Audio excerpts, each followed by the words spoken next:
ఈరోజు మనం కర్ణాటక స్పెషల్ ఉగ్గాని చూద్దాం. దానికి కావాల్సినవి ఆవాలు, జీలకర్ర, పచ్చిశనగపప్పు, ఎండుమిరపకాయలు, వేరుశనగ గుళ్ళు. ఇవి తాలింపుకి. పౌడర్ చేసుకోవడానికి వేరుశనగ గుళ్ళు, వేపుడు శనగపప్పుని డ్రై రోస్ట్ చేసుకొని 4 ఎండుమిరపకాయలు కూడా డ్రై రోస్ట్ చేసుకొని పౌడర్ చేసుకోవాలి దీన్ని. అలాగే చింతపండు గుజ్జు, కొత్తిమీర, కరివేపాకు, పచ్చిమిరపకాయలు, టమాటాలు, ఉల్లిపాయలు. ఈ డిష్కి కావాల్సిన మెయిన్ ఇంగ్రీడియంట్ మరమరాలు. ఇవి కర్ణాటకలో బొరుగులు అంటారు. ఇది ఒక టైపు, ఇది ఒక టైపు. ఇది సాల్ట్ వేసి ఉంటుంది ఉప్పుగా, ఇవేమో చప్పగా ఉంటాయి. నేను రెండు కూడా హాఫ్ హాఫ్ వేసి చేస్తున్నాను దీన్ని. దానికి తాలింపులు అన్నీ వేసేసి ఫ్రై చేసి ఫస్ట్ పచ్చిమిరపకాయలు వేసుకోండి. పచ్చిమిరపకాయలు బాగా వేస్తే చింతపండు పులుసు వస్తాయి కాబట్టి పులుపులుగా ఉంది.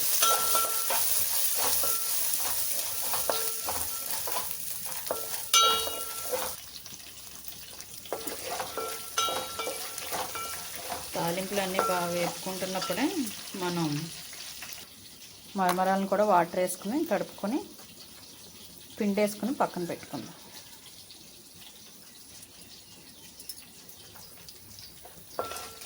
తాలింపు వేగింది. ఇప్పుడు ఉల్లిపాయలు ఇంతంత వేసుకోండి. మనకి హాఫ్ ఫ్రై అయితే సరిపోతుంది.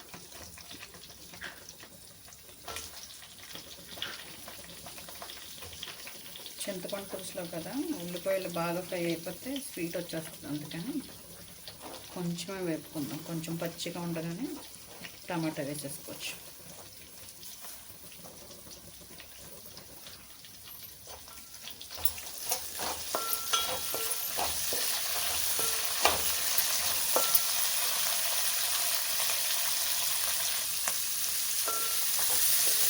ఉల్లిపాయలు ఫ్రై అయినాయి. జస్ట్ ఇలాగ అయిన తర్వాత కొంచెం ఉప్పు వేసేసి టమాటాలు కూడా వేసేద్దాం. టమాటాలు ఉల్లిపాయలు బాగా ఫ్రై అయిపోయినాయి. ఇప్పుడు మనం దీంట్లోకి చింతపండు కొంచెం ఆల్రెడీ ఉడకపెట్టి ఉంచుకున్నాం కదా, దాన్ని పెద్ద స్పూన్తో 2 స్పూన్లు వేసుకున్నాం. వేసుకుని లైట్గా వేయించుకున్న తర్వాత కొంచెం వాటర్ వేసుకున్నాం.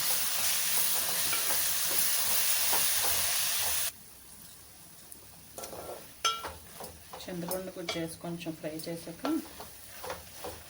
కొంచెం వాటర్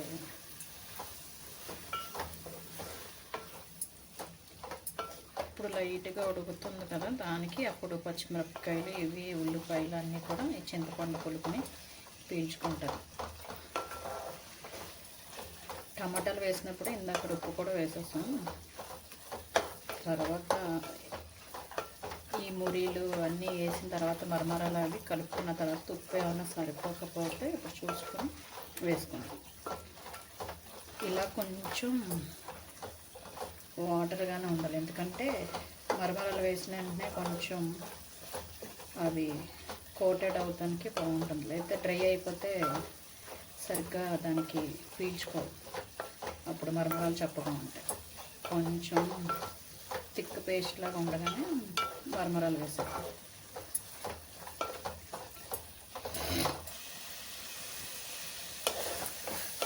ఇలా ఫ్రై అయిన తర్వాత థిక్గా ఇప్పుడు దీంట్లోకి మూరీలు వేసేద్దాం. మూరీలు, మరమరాలు, బురుగులు ఎక్కడ ఏ పేరుతో పిలుస్తుంది.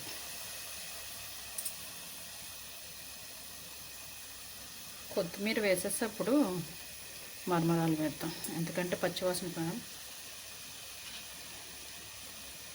కొత్తిమీర పోతుంది.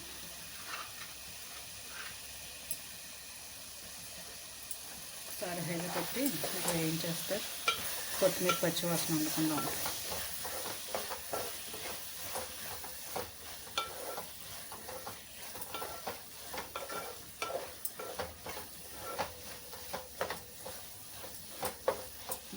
ఇప్పుడు ఫ్రై అయింది. ఇప్పుడు దీంట్లోకి మరమరాలు వేసేద్దాం.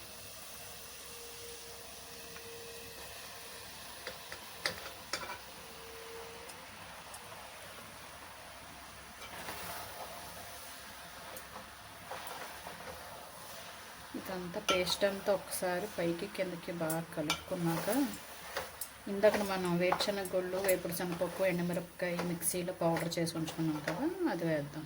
అప్పుడు ఈవెన్గా కలిసిపోతుంది అంతా. మరమరాలు వేసిన తర్వాత పైకి కిందకి బాగా కలిపి ఇప్పుడు పౌడర్ వేద్దాం.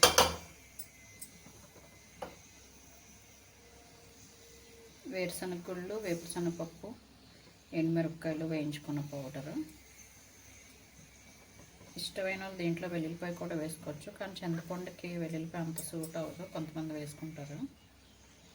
ఈ పౌడర్ వేసిన తర్వాత బాగా కలిపితే కొంచెం పొడి పొడిగా ఉంటుంది.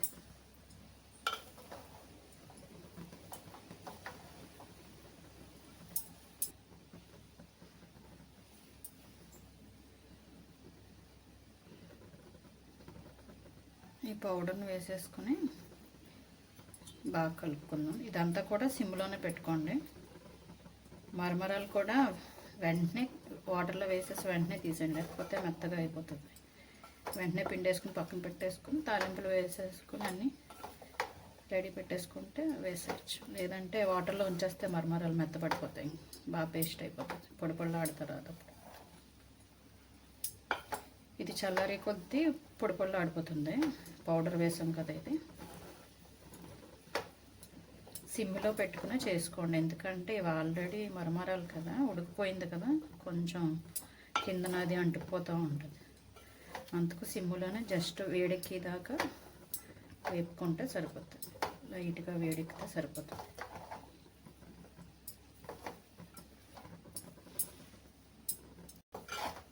ఇది ఇలా సిమ్లో పెట్టుకుని అనుకుంటూ ఉంటే కొంచెం వేడెక్కుతాయి కదా మరమరాలు. ఇదిగో జస్ట్ ఇలా పొగొచ్చి ఇలా ఉంటే సరిపోతుంది. ఇప్పుడు స్టవ్ ఆఫ్ చేసి ఒక 10 మినిట్స్ అయిన తర్వాత తింటే అన్నీ పీల్చుకుంటుంది, ఉప్పు, కారం, పులుపు అన్నీ. అప్పుడు కొంచెం పొడి పొడిలాడుతూ అయిపోతుంది.